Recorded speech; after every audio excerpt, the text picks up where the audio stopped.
მშვიდობისა. ძალიან დიდი მადლობა, რომ იღებთ გადაცემაში მონაწილეობას. ბატონო ბადრე, მოდით პირველ რიგში ამ კითხვას დაგისვამთ, რითიც ეხლა რაზეც ეხლა მე ვსაუბრობდი, ერთ-ერთი ბოლო პოსტი რაც ვნახე მამკა ხაზარაძის. რა იყო ეს? ეს იყო პასუხი გუშინდელ ქარდზე, რომელიც ვნახეთ გახარიას მხარდამჭერების ქარდზე პასუხი იყო თუ რას ნიშნავდა რჩები პარლამენტში, ესე იგი ბიზნეს პროექტი ხარ. აი და რამდენად არის ახლა ოპოზიციის შიგნით დაპირისპირებების დრო? ვფიქრობ, რომ ჩვენ ყოველთვის ვაძლევდით მაგალითს წარსულშიც, როდესაც განვაცხადეთ, რომ მორატორიუმი უნდა გამოცხადდეს ოპოზიციურ პარტიებს შორის, იმიტომ რომ ეხლა ქვეყანას დიდი საფრთხე აქვს ივანიშვილის და ქართული ოცნების სახით და ამიტომ ინკლაობის დრო არ არის ოპოზიციურ ძალებს შორის, შესაბამისად ის მსგავსო ქარდი, რომელიც შემთხვევით არ გამოჩენილა, ფიქრობთ, გუშინ იყო სრულიად მიუღებელი უმსგავსობა, პირდაპირ ვიტყვი და ამიტომ ცხადია, რომ ამ ფონზე, როდესაც ესეთი სამწუხარო და ამას არ მოყვა შემდგომ ახსნა განმარტება გახარიას პარტიის მხრიდან, რა თქმა უნდა, არსებობს ლეგიტიმური კითხვები, რომელიც ერთ-ერთ კითხვად დასვა მამუკა ხაზარაძემ. ეხლა მე ვფიქრობ, რომ ჩვენთვის თავარი არის პირუთვნელად შევაფასოთ არსებული ვითარება, ჩვენ ეხლა მართლაც ქვეყანას უზარმაზარი გამოწვევა აქვს, ესეთი მსგავსობები და ესეთი ტიპის ცილისწამები აღარ უნდა განმეორდეს, რაც გუშინ ვნახეთ იმ ქარდის სახით და კიდევ ერთხელ მინდა ხაზი გავუსვა, რომ ეს იყო გარკვეული ჩემი აზრით კანონზომიერების გამოვლენა ეს ქარდი და ის უნდა დასრულდეს ასეთი ის, მაგრამ იმიტომ რომ იყო ჩემი აზრით ხო ბევრს არ ვისაუბრებ, ეს არის ჩემი აზრით გაგრძელება იმ ცდელობის რაღაც დიფერენცირების, რაღაც თავის გამოკვეთის. ეხლა თავის გამოკვეთის დრო კი არ არის. ეხლა ქვეყანას უდგას უზარმაზარი საფრთხე ივანიშვილის რეჟიმის სახით, რომელიც ჩამოყალიბდა როგორც საპოლიციო დიქტატურა. აქედან გამომდინარე, ეხლა ყველამ უნდა დაანებოს თავი წინა საარჩევნო მდგომარეობაში ყოფნას და თითქოს ეხლა საჭირო არის რაღაც დიფერენცირებას თან სხვის ხარჯზე, სხვისი გაშავების ხარჯზე საკუთარ თავის წარმოჩენა არის ძალიან ცუდი. ამიტომ ესეთ ცდილობები უნდა დასრულდეს. ჩვენ უნდა ვისაუბროთ იმაზე, თუ რა მდგომარეობა შეიქმნა იმის შემდგომ, რაც გუშინ შეწყვიტეს ჩვენი მანდატები ქართულ მოცემამ. ამაზე უნდა გადავიდეთ, ბუნებრივია ეს მამკას პოსტიც მაგას ეხებოდა, ხო? ანუ ვინც რჩება პარლამენტში და ვინც არა. აი გუშინდელი გადაწყვეტილება არამერიოს 59 დეპუტატს შეგიწყდათ სადეპუტატო უფლებამოსილება, ხო? ანუ სამი კოალიცია, ერთიანობა ნაციონალური მოძრაობა, კოალიცია ცვლილებისთვის, ძლიერი საქართველო, ანუ ჯამში გამოვიდა 59 დეპუტატი. ასეთი კითხვა მინდა დაგისვათ. ამით დეპუტატის მანდატები, რომ აღარ გაქვთ და რომ შეწყდა უფლებამოსილება, როგორ ფიქრობთ, ბრძოლაში ეს ფლანგი იგებს თუ ზარალდება უფრო მეტად? აბა მითხარით, იმიტომ რომ იქ რჩება ერთი პარტია, ხო, ისევ რომელზეც მესმის, რომ არ გინდათ საუბარი, არც მე არ მინდა, არ არის პრობლემა თუ არ გსურთ ამაზე საუბარი, მაგრამ იქ რჩება ერთი პარტია, ოპოზიციური პარტია და სამი აღმოჩნდა პარლამენტს მიღმა. ბრძოლას რა უფრო წაადგება თქვენ ყველანი ქუჩაში თუ დაუშვათ რომ არ შეწყვეტილიყო ეს თქვენი უფლებამოსილება. აი ეს კითხვა მაქვს მე და კიდევ ერთი აქვე მე რომ არ შეგაწყვეტინოთ ხშირად ჩავამატებდი რომ იქნებ უფრო მეტად გამიშალოთ თემა, როდესაც თქვენ საუბრობთ რომ მე წეგან წავიკითხე თქვენი განცხადება რომ ეხლა არის ერთიანობის დრო, მათ შორის პარტიების, საზოგადოების სხვადასხვა სფეროში, რას გულისხმობთ როცა ამ ერთიანობაზე საუბრობთ? მადლობა ამ კითხვისთვის. უნდა ითქვას, რომ ჩვენ გადაწყვეტილება დიდი ხანია მივიღეთ, რომ ამ არალეგიტიმურ პარლამენტში ჩვენ არ შევიდოდეთ, იმიტომ რომ ის შეიქმნა ეს არალეგიტიმური პარლამენტი გაყალბებული არჩევნების შედეგების საფუძველზე და ჩვენ ამიტომაც დავწერეთ განცხადებები, რომელიც შევიტანეთ და საინტერესოა უნდა გითხრათ ერთ განცხადებას, თქვენ უნდა ნახოთ ჩვენი განცხადება იყო ესეთი ეგრეთ თვითმარქვია პარლამენტის ეგრეთ წოდებულ თავმჯდომარეს პაპუაშვილს და შემდგომ იყო აღწერილი რომ ეს არის რაღაც კრება ადამიანების რომელსაც თავისთავად პარლამენტად გამოაცხადა და ჩვენ აქვს სულს ამ კრების მონაწილეობა იყო და ეს დაგმაყოფილეს. ეს ძალიან მნიშვნელოვანი საინტერესო პარლამენტის თავმჯდომარე. თვითმარქვია პარლამენტის ეგრეთ წოდებულ თავმჯდომარეს პაპუაშვილს და ეს რომ არის კრება ადამიანებს, რომელიც თავისთავად უწოდებს პარლამენტს და ეს დაგმაყოფილეს ეს განცხადება ამით აღიარეს ამ განცხადების შინაარსი, ხო? და მე რამინდა ვთქვა, რომ ის, როდესაც ეს განცხადება შევიტანეთ, ჩვენ გვესმოდა, რომ ის უნდა დაკმაყოფილებული იყო, იმიტომ შევიტანეთ, ხო, ეს განცხადება. და ამიტომ აქედან გამომდინარე, ეს სიახლე ჩვენთვის არ იყო, რომ გუშინ შეწყვიტეს მანდატები. უბრალოდ გუში რო შეწყვიტეს, რა თქმა უნდა, მე ამას ხედავ ახსნას, რატო გააკეთეს გუში. რატომ? აი, რატომ გაკელოდებით, რომ შეიძლება ამის მერე გაგრძელდეს მაგალითად დაჭერები ოპოზიციის გუშინდელი გამომდინარე, ჩემი დაკვირვებიდან ივანიშვილის ასე ვთქვათ ნაბიჯებთან მიმართებაში ეს იყო მის პირდაპირ მითითება, იმიტომაც შეეძლო თეთქვათ, რომ ამ ტიპის განცხადებას არ დავაკმაყოფილებს, სადაც ეგრეთ წოდებული პარლამენტი, ეგრეთ წოდებული თავმჯდომარე, მაგრამ იქ პირდაპირ მიუთითა, რომ უნდა შეწყვეტილიყო ეს მანდატები და ეს იყო მისი პასუხი, ამაში ღრმად ვარ დარწმუნებული იმაზე, რაც სტრასბურგმა გააკეთა, როდესაც ქართული ოცნების დელეგაციას არ დაუმტკიცა უფლებამოსილება.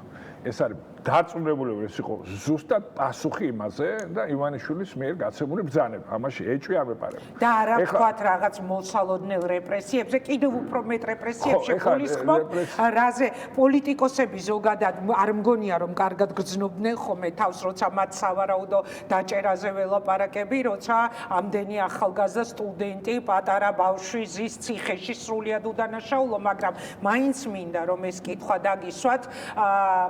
ფიქრობთ, რომ შესაძლებელია ამის გაგრძელება იყოს ციხეში. ოპოზიციის რამდენიმე ლიდერი, მაგალითად სიტყვაზე ვამბობ, თქვენი სხვა ოპოზიციური პარტიების იცით რა, ცხადია, როცა ესე ბრძოლაში ხარ, თან ჩამოყალიბებულ დიქტატურასთან უნდა იყო მზად ნებისმიერი გამოწვევისთვის, ნებისმიერი გადაწყვეტილებისთვის, რომელიც შეიძლება მიიღოს ასეთმა რეჟიმმა. ამიტომ აქ ჩვენ გვესმის რა რეალობაში ვართ, ყველანი მზად ვართ ნებისმიერი, ასე ვთქვათ, სირთულისთვის, იმიტომ რომ ჩვენს უკან არის ჩვენი ქვეყანა, ჩვენი ოჯახები, ჩვენი შვილების მომავალი, აქედან გამომდინარე ჩვენ უკან ვერ დავიხევთ და ამიტომ ცხადია რომ ის საფრთხე, რომელიც დღეს ახლავს თან ოპოზიციონერობას საქართველოში, ეს ნათელია, ჩვენ ამ საფრთხეს თვალს უსწორებთ. ისევე როგორც ის ადამიანები, ის მოქალაქეები, რომლებიც ყოველდღიურად გამოდიან ქუჩაში, ხო, მათ კარგად ესმით, რომ მათი ეს რეგულარული სიარული გუსტაველზე საფრთხის შემცველია, მაგრამ მათი სიარული ამ ქვეყანას სჭირდება დაცვა და ამიტომ არიან ისინი რუსთაველს. ამ სახელმწიფოს სჭირდება დაცვა. ახალგაზრდა ბიჭმა სტუდენტმა დაწერა Facebook-ზე სტატუსი და დღეს ის უკვე დაჭერილია, ხო, წეღავყვებოდი გადაცემის შესავალში. ძალიან საშიშია, მაგრამ გადიან ადამიანები მათ. მე აქ კითხვა მაქვს თქვენთან, როგორც პოლიტიკური პარტიის ლიდერთან, პოლიტიკური კოალიციის ერთ-ერთ ლიდერთან. აი, როცა თქვენ საუბრობთ ბატონობადრი ერთობის აუცილებლობაზე, რას გულისხმობს ეს ერთობა? აი, გეტყვით ჩემ შთაბეჭდილებას თითქოს დიდად არ იგრძნობა ერთობა პოლიტიკურ სპექტრში. თითქოს კი არა, საერთოდ არ იგრძნობა. აი, რამე წინ გადადგმული ნაბიჯია, კულუარებში რამე გადაწყვეტილი ნალაპარაკები, რაც ჯერ მედიამ არ იცის? იცით როგორ არის სხვა ქვეყნებში და ეს ჩვენმა ევროპელმა მეგობრებმაც გვითხრეს, როდესაც არ ხდება ცნობა დე-ფაქტო ხელისუფლების, ყალიბდება ალტერნატიული ოპოზიციის მიერ ალტერნატიული პლატფორმა, რომელთანაც ურთიერთობს შემდგომ დასავლური სამყარო და ცივილიზებული სამყარო.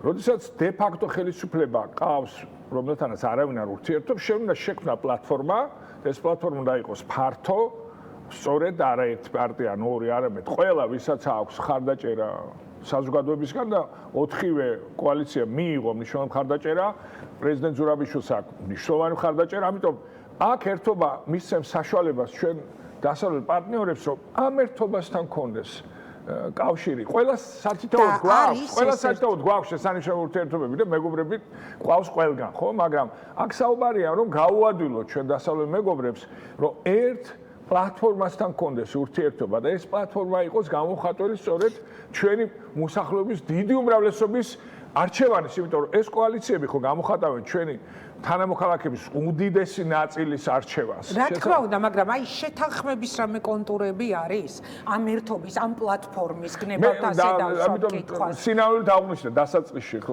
თქვენ კითხვებს მისვავდით, სინამდვილედ აღვნიშნეთ სწორედ რომ ჩვენი კოლეგები უნდა გამოვიდნენ წინა საარჩევნო, ასე ვთქვათ, განწყობილებებიდან. ეხლა არ არის დრო, რომ მაქსიმალურ დიფერენცირებას შეეცადოს შენი თავის რამდენადაც ქვეყანას ესეთი საფრთხე უდგას წინ ივანიშვილის რეჟიმის სახით. სამწუხაროდ ჩვენ ისეთივე მზაობა ვერ დავინახეთ. ვისგან ბატონო ბადრე? მე ვფიქრობ, რომ პირველ რიგში, რა თქმა უნდა ითქვას, რომ ბატონ გახარეს პარტია ხშირად არ უერთდებოდა ამ ერთობლივ პლატფორმას, თუმცა ჩვენ სამუშაო რეჟიმში ქონდა კარგი პრეცედენტიც, ამავდროულად ერთად ვიმუშავეთ იგივე საარჩევნო ცვლილებებთან დაკავშირებით, მაგრამ ზაობა თავიდანვე განზრდგას. ეს ვფიქრობ, რომ ეს არ ეხმარება პროცესს, იმიტომ რომ აქ ერთობა თვითმიზანი კი არ არის. ერთობა არის ის, რა დაკვეთაც მოდის ჩვენი თანამოქალაქეებისგან და რა დაკვეთაც მოდის ჩვენი მეგობრებისგან, რომლებიც ხარს უჭერენ ქართველ ხალხს, რომლებიც ხარს უჭერენ ჩვენ სახელმწიფოს.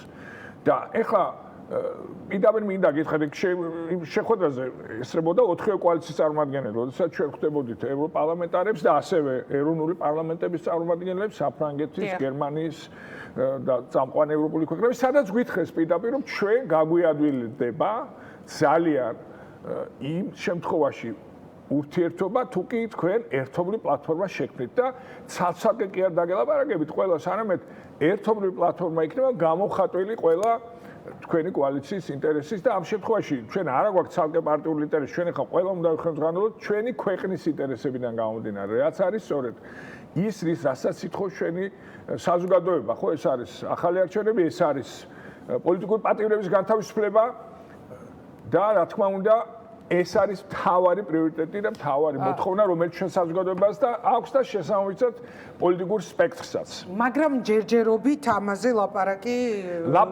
მიმდინარეობდა ამ წუთას კიდევ ამ წუთას ეს პლატფორმა ვერ შედგა, მაგრამ ჩვენ ძალისხმევას მაინც არ დავიშურებთ. ახლა გუშინაც ჰქონდა მაგალითად ძალიან კარგი პრეცედენტი, როდესაც პრეზიდენტ ზურაბიშვილთან ერთად 4 კოალიციის წარმომადგენელი შევხვდით დასავლელ ელჩებს. ხო, ძალიან კარგი საუბარი ჰქონდა, შემდგომ ნაბიჯებზეც ვისაუბრეთ. ანუ ერთობა ყველას მოსწონს. ჩვენ მთლიანად ცივილიზებულ სამყაროს ჩვენს მეგობრებს მოსწონთ ერთობა. არა, ძალიან მნიშვნელოვანია თუ კი ამ ბრძოლაზე კოალიციის ერთობა ძალიან მოსწონთ. ერთობის თემა, ну მინიმუმ რაღაცა მართლა საერთო პლატფორმა, იმიტომ რომ ფაქტია, რომ აი ბრძოლა, რომელიც აქამდე მოვიდა საზოგადოების დამსახურებით, რომელიც არ იღლება და გადის ხან უფრო მეტი, ხან უფრო ნაკლები ადამიანი ქუჩაში, ეხლა ამ ყველაფერს ჭირდება კიდევ უფრო მეტად გაძლიერება და სხვათა შორის მე არ ვიცი თქვენ რა სიტყვით, მაგალითად გიგი უგულავა წეგან სტუდიაში ამბობდა, რომ ჩვენ ივანიშვილს კი არ უნდა მოვთხოვოთ, რომ ახალი არჩევნები დაინიშნოს, არამედ თავისთავად სიტუაციამ უნდა მოიტანოს ახალი არჩევნები ივანიშვილის გარეშე. აი, ამაზე მინდა ეხლა დაგისვათ კითხვა. თქვენ როგორ წარმოგიდგენიათ ბატონო ბადრე, კონსტიტუციაზე ხელმომწერი ხართ, ხო? უკაცრავად დამოუკიდებლობის აქცე ხელმომწერი ხართ და ანუ რამხელა გამოცდილება გაქვთ, ხო? როგორ წარმოგიდგენიათ თქვენ, აი რამ შეიძლება ბიძინა ივანიშვილი და არავინ სხვა, ბევრჯერ უსვამ ხოლმე ამას ხას, მაგრამ სულ უნდა გაუსვათ, იმიტომ რომ სხვა არ იღებს უბრალოდ არანაირ გადაწყვეტილებას, ივანიშვილი მივიყვანოთ, მოდით ესე ვიტყვი, ახალ არჩევნებამდე და პირველ რიგში აი ამ დატყვევებული ახალგაზრდების გათავისუფლებამდე. აი როგორ წარმოგიდგენიათ, არაფერს არ თმობენ, აქეთ იღებენ რეპრესიულ რეპრესიულ კანონმდებლობას, აზრის და ფიქრის კონტროლსაც დაიწყებენ მალე, სიმღერისთვისაც კი შეიძლება ქუჩაში უფრო მოვიდეს და დაგიჭიროს პოლიციამ და თქვენ ჩემზე კარგად იცით, რასაც მოიცავს ეს რეპრესიული კანონების მთელი პაკეტი. აი რა შეიძლება აღმოჩნდეს ის, რაც ბიძინა ივანიშვილს მიიყვანს ამ გადაწყვეტილება, რამხელა კითხვა გამომივიდა, მაგრამ მოდი თქვათ, რომ ეს ფორმულა ამ წუთას რო ვიცოდეთ, ზუსტი ფორმულა, რა თქმა უნდა, ამ ფორმულას გავახორციელებთ უკვე გუშინ, ხო? ზუსტად ის რა არის, რაც მიიყვანს ივანიშვილს ამ გადაწყვეტილებამ, მაგრამ მე უბრალოდ შემიძლია მაგალითი მოგიყვანოთ. ხშირად მესმის ხოლმე ჟურნალისტებზე, რა არის ის, რა თქმა უნდა, თუ კი იცი ზუსტად ის წერტილი, რომ სადაც საჭიროა რომ მიხვიდე და ეს გამოიწვევს პირდაპირ ახალი არჩევნების ჩანიშნას, რა თქმა უნდა, მოკლე გზით მიხვალ იმ წერტილამდე, მაგრამ მე ვფიქრობ, რომ ეხლა ამ წუთას ამ წერტილის ძებნას თავი უნდა დავანებოთ. ჩვენ უნდა ვთქვათ, რომ ერთადერთი სწორი პასუხი რეჟიმთან არის სიმტკიცე, რეჟიმის ძალმომრევებაზე პასუხი არის უწყვეტი პროტესტი, რეჟიმის ბრუტალურ თავდასხმებზე ჩვენს თანამოქალაქეებზე, პოლიტიკურ ლიდერებზე, მათ შორის დაატყვევებაზე ერთადერთი სწორი პასუხი არის გაგრძელება პროტესტის და ეს იყო ის ინსტრუმენტი, რომელმაც აიძულა კომუნისტური პარტია 90 წელს ჩაენიშნა არჩევნები. ვერავინ ვერ იბარაუდებდა 99 წელს, რომ ეს შესაძლებელი იყო, რომ კომუნისტური პარტია ჩანიშნავდა არჩევნებს, ხო? მაგრამ ეს იქნა მიღწეული სწორედ შეუპოვრობით, სიმტკიცით, უწყვეტი პროტესტით და ეს ხელისუფლება ბევრად უფრო სუსტია, ვიდრე კომუნისტური პარტია. ბევრად ნაკლებ ფესს გადმულია, ვიდრე კომუნისტური პარტია იყო. შესაბამისად, სიმტკიცე, უწყვეტი პროტესტი იგივე შედეგს დააყენებს, რა შედეგიც დადგა 90 წელს, როდესაც კომუნისტური პარტია იძულებული გახდა, საქართველოს კომუნისტური პარტია ჩაენიშნა არჩევნები და პირველი დემოკრატიული არჩევნები ჩატარდა საქართველოში მაშინ. პოლიტიკოსების როლი აი ამ ეტაპზე ბრძოლისა, თქვენ როგორ ხედავთ ამას? თქვენ ხომ იცით, ბატონო ბადრი, ანუ დარწმუნებული ვარ განწყობებიც იცით, სოციალური ქსელის განწყობებიც იცით.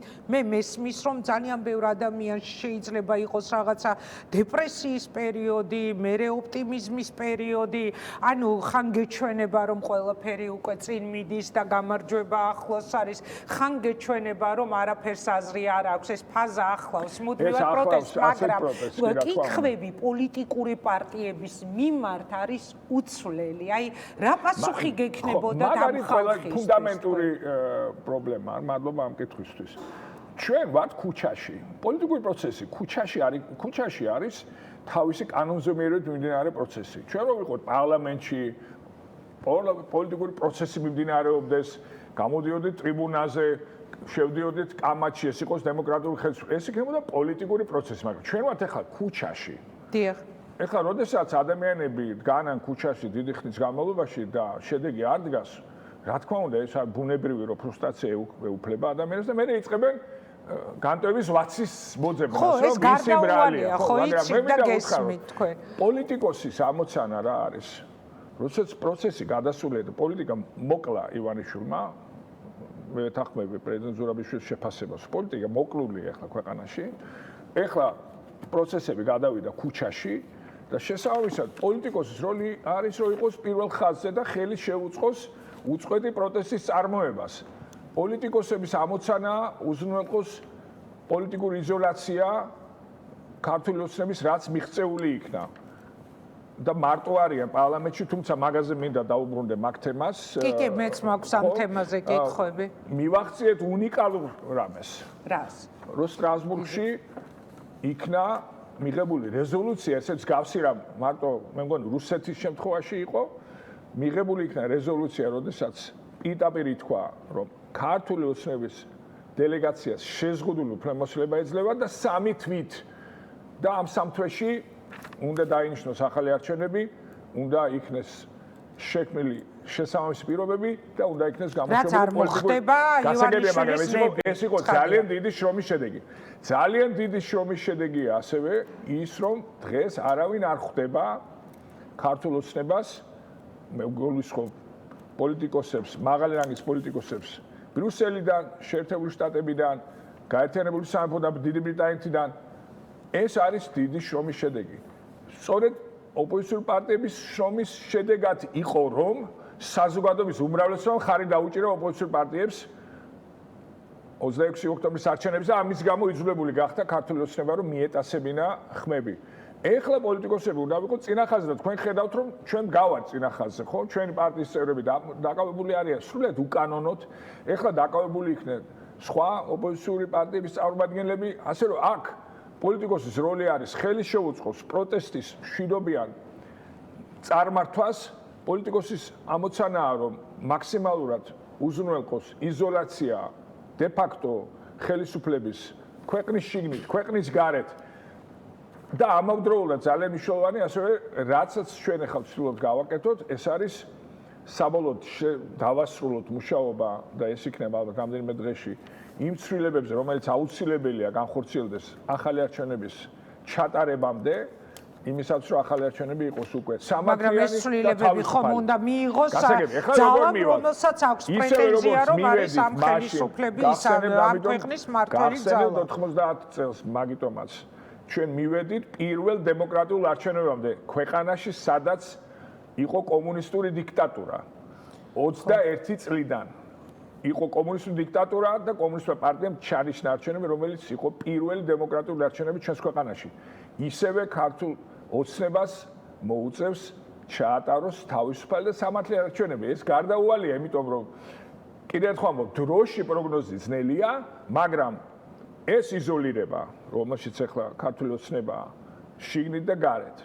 პრობლემები, რომელიც გროვდება ქვეყანაში ქართული ოცნების გამოისობით, ეკონომიკური პრობლემები, ეს ყველაფერი და უკმაყოფილება ჩვენს მოსახლეობაში იმით, რომ ქართული ოცნებამ გააცურა კიდევ ერთხელ ჩვენი თანამოქალაქეები და ორი კითხვაზე არის პასუხი, ხო, გასაცემი. პირველი კითხვა, უკეთესად ცხოვრობს ახლა ქართველი ხალხი ქართული ოცნების ხელისუფლებაში de facto ყოფნის პირობებში უკეთესად ცხოვრობს, გაუმჯობესდა ქართული ხალხის ცხოვრება. ეს ერთი და დაუახლოვდით ევროპას ქართული ოცნების პირობებში. ამ ორ კითხვაზე პასუხი ხო არის უარყოფითი და უფრო მეტი ადამიანი უსვავს ამ კითხვას თავის თავს და უფრო მეტი ადამიანი თავი თვითონვე გასცემს უარყოფით პასუხს და ეს უკმაყოფილება იზრდება. ივანიშვილის ილუზია, რომ ძალმომრევობა, პოლიციური რეპრესიები ადამიანებს დააშინებს, დააბრუნებს სახლში და შეაგუებს ამ რეალობას, რომ ქვეყანამ დაკარგოს სამუდამოდ ევროკავშირში გაწევრიანების პერსპექტივა, ეს არის ილუზია, რომელიც ივანიშვილს აქვს. ცხადია, რომ მისი განრისხება, მისი ეს რეაქცია არის განპირობებული იმით, რომ ის არის დღეს სანქცირებული, ის არის პრაქტიკულად კეთროვანი პოლიტიკოსი და ამავდროულად ოპოზიციამ რომ მიაღწია წარმატება სტრასბურგში, ამან გამოიყვანა ის წყობილებიდან, მაგრამ კიდევ ერთხელ ამბობ, პასუხი ასეთ ტიპის რეპრესიებზე არის ერთადერთი სწორი. პასუხი არის გაგრძელება პროტესტის და ამას მოაქვს შედეგი. ეს შედეგი ნანახი გვაქვს ჩვენს ისტორიაში, არაერთხელ და სხვა ქვეყნების ისტორიაში. სხვა უკეთესი რეცეპტი არ არსებობს. კარგით. სხვა შორის ის რომ აი თქვენ საუბრობდით რომ იზოლაციაშია ქართული ოცნება, სანქციების მიღმა არავინ არ ესაუბრება, არავინ არ ახდენს მათ ლეგიტიმაციას.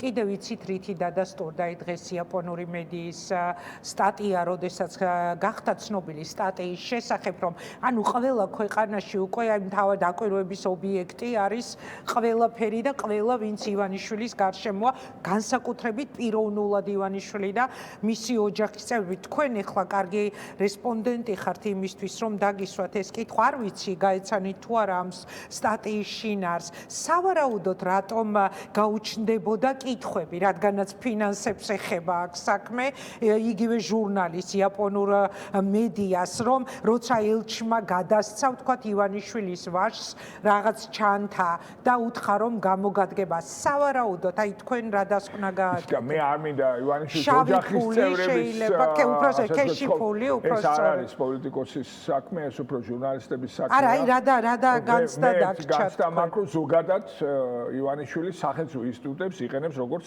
საკუთარ ასე ვთქვათ ინსტიტუციებს. და ეს ყველგან ვლინდება, ხო? სასამართლო იქნება, ეს ეროვნული ბანკი იქნება, ეს იქნება იგივე საგარეო საქმეთა სამინისტრო თუ პროკურატურა. მისთვის ეს ინსტიტუციები არის მისი საკუთარი ინსტიტუციები და ის იყენებს თავის შეხედულებისამებრ. მე შემიძლია ეს თქვა და ეს ვლინდება სხვადასხვა მოქმედებებში. დანარჩენი ახლა ის რაც თქვენ საუბრობთ, ეს არის ჟურნალისტური გამოძიების თემა. ხო, არა, ეს თავისთავად ეს სტატია ხო, სხვათა შორის ეს სტატია იმაზე მეტყველებს, რომ ანუ დაკვირვების ობიექტია და კიდევ ერთი კითხვა ბატონო ბადრია, თქვენ ახსენეთ სალომე ზურაბიშვილთან შეხვედრა, ხო, გუშინ დიპლომატებთან ერთად. სალომე ზურაბიშვილის მიმართაც გაჩნდა ამ ბოლო პერიოდში უკვე კითხვები. რა ხდება, ხო? ანუ თქვენ შეგიძლიათ მითხრათ რა პროცესებშია ეხლა ის ჩართული და გაქვთ ესეთი მუდმივი კომუნიკაცია ზურაბიშვილთან? მქონდა ძალიან კარგი საუბარი გუშინ, ძალიან მნიშვნელოვან როლს ასრულებს პრეზიდენტ ზურაბიშვილი, ის ეხლა მიუნხენში მიდის, მე როგორც ვიცი, იქ ექნება მნიშვნელოვანი შეხვედრები, ასე ვფიქრობ, გამოსვლაც არის დაგეგმილი მისი. ასე რომ მე ვფიქრობ, ზურაბიშვილი ასრულებს ძალიან მნიშვნელოვან ფუნქციას ამ ქვეყნისთვის. ვფიქრობ, რომ ის გუშინდელი ფორმატი არის ძალიან კარგი ფორმატი, როდესაც 4 კოალიციის წარმომადგენელი და პრეზიდენტი ერთად ხვდებოდნენ ჩვენი მეგობარი ქვეყნების ელჩებს. მე ვფიქრობ, ამ ფორმატის გაგრძელება არის კარგი და ვფიქრობ, რომ გაგრძელდება კიდევაც. შეიძლება მომავალ დღეებშიც იყოს უკვე სამუშაო შეხვედრა მასთან, იმიტომ რომ მნიშვნელოვანია კიდევ ერთხელ მინდა დაუბრუნდე კოალიციაში მის შემოსვლას რაღაცასაც არ უნდა ველოდოთ. არა, მე ვფიქრობ, რომ ის სწორედ უпростორად აი პლატფორმის ლიდერი, რომელზეც თქვენ საუბრობთ. ეს აბსოლუტურად მისაღებია. პრეზიდენტი უნდა იყოს კიდევაც ლიდერი, თუ რაიმე პლატფორმა საბოლოოდ ჩამოყალიბდა, ეს არის ბუნებრივი ამბავი, ბუნებრივი პროცესი. მაგრამ გუშინდელი კიდევ ერთხელ ვამბობ, შეხვედრა კიდევ ერთხელ ადასტურებს, ეს ფორმატი არის ის, რაც ჩვენს მეგობრებს სურთ ნახონ 4 კოალიცია, პრეზიდენტი ერთად ურთიერთობენ გარე სამყაროსთან, ერთად საუბრობენ იმ უმწავეს პრობლემებზე, რომელიც წინაშე ჩვენი ქვეყანაა.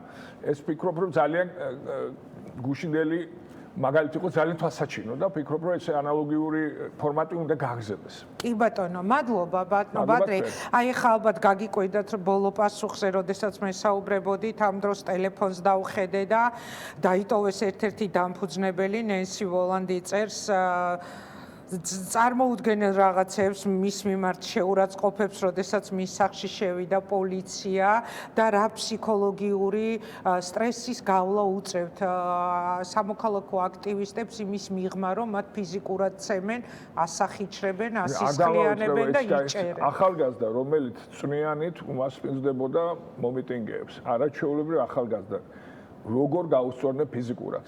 თქვენ ნახეთ ორი დღის წინ, როგორ გაუსწორნე ფიზიკურად, ჩალურჯებული ქონდა მთელი სახე ადამიანს, რომელიც თავისი სიკეთით გამოირჩევა, ხო, როგორ სიხარულით უნაწილებდა წმიანს მშვიდობიანი მიტინგის მონაწილეებს. მე მინდა იმ კითხვას დაუბრუნდე, რომელიც თქვენ დასვით მანდატებთან დაკავშირებით, რომელიც შეგვიწყვიტა ქართულ მოცნებამ. მე მინდა უბრალოდ თქვა, რომ ჩვენი კოლეგები გახარეს პარტიიდან, ისინი ჯერ კიდევ მათი უფლებამოსილება შეწყვეტილი არ არის. მე დარწმუნებული ვარ, რა თქმა უნდა, რომ ისინი არაპირებენ პარლამენტში შესვლას, მაგრამ არის ერთი ფაქტორი, 2 დღეა თქვენ თუ დააკვირდებით, ოცნების გამორჩეული სახეები, რადგანაც დატკბნენ ძალიან გახარიას პარტიის მიმართ და ამბობენ, რომ ისინი გამორჩეული, ასე ვთქვათ, სწორი ნაბიჯებით მოქმედებენ, იმიტომ რომ პრობლემა აქვს ქართულ ოცნებას. ძალიან მწვავე პრობლემა აქვს. რომ მარტო სახში დარჩეს. არა მხოლოდ მარტო, 99 წევრი ყავს დღეს ქართულ ოცნებას ეგრეთ წოდებულ პარლამენტში, ხო? იყენებენ, რა თქმა უნდა, დღეს იყენებენ იმას, რომ ქაღალდზე რჩება გახარეს პარტია, ქაღალდზე რჩება პარლამენტში, ამას იყენებს ქართული ოცნება თავის სასარგებლოდ, იმიტომ რომ უნდა შეგახსენოთ, არსებობს გარკვეული რაოდენობა მანდატების, რომლის ქვემოთაც პარლამენტი არის ქმედით უუნარო.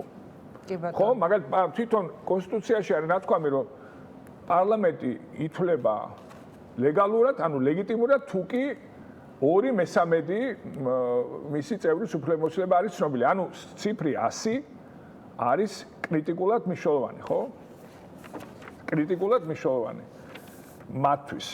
და უფრო მეტსაც გეტყვით, 90 მანდატი არის აუცილებელი მთელი რიგი გადაწყვეტილებებისთვის.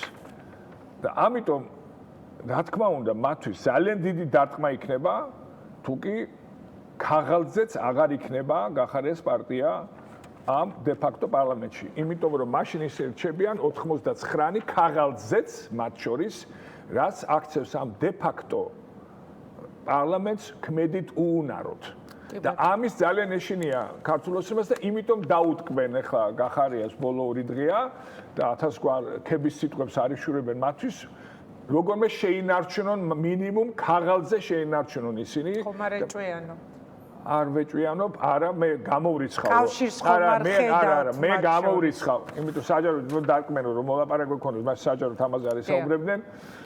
მე გამოვრიცხავ, რა თქმა უნდა, ჩვენი კოლეგების იქ შესვლას, მაგრამ მინდა ხაზი გავუსვა, რომ მათ ქაღალდზე არსებობას ქართული ოცნება იყენებს, რომ მიუხედავად იმისა, რომ მაინც არალეგიტიმური პარლამენტია, რომ გარე სამყაროს მიყიდოს ეს ან თუნდაც თავის ხარდამჭერებს რომ არა პარლამენტში 100 წევრია უბრალოდ არესტრებიან ამ სხვებებს მიმხვდით ხო რა არის პრობლემა დიდი მადლობა მადლობა ბატონო ბადრი მე მინდა წარმატება გისურვოთ მადლობა რომ იყავით ჩვენი სტუმარი ძალიან მძიმეა ამ ყველაფრის კითხვა რასაც სამოქალაქო აქტივისტებისგან ჩვენ ვკითხულობთ